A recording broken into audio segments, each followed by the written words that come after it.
függőlegesen akár úgy is tudom dönteni. Amikor így áll,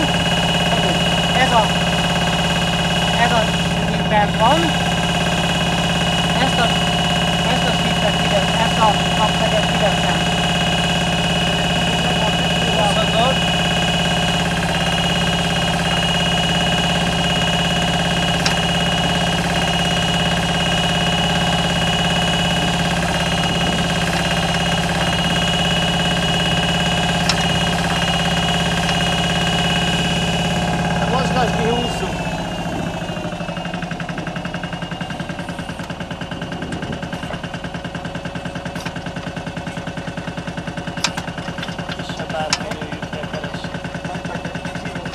Az már utána vissza kell tenni, és a lóg az már...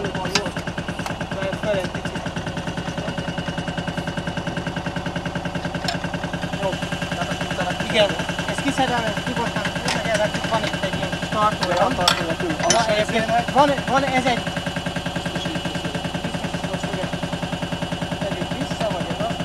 Tehát van ebből egy vékonyag, tehát a szállításhoz mondjuk ennek nincs kurva, de főleg van egy középső állás, ahol nagyon nehéz eltalálni, azért van egy vékonyabb ilyen kapszeg.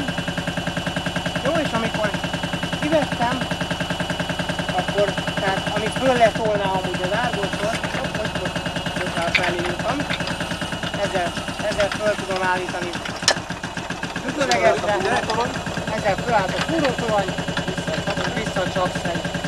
Vissza egy kicsit. Vissza. Stop. Úgy. Azt, hogy befogad járat, így van. Jó, így van, akkor ugye a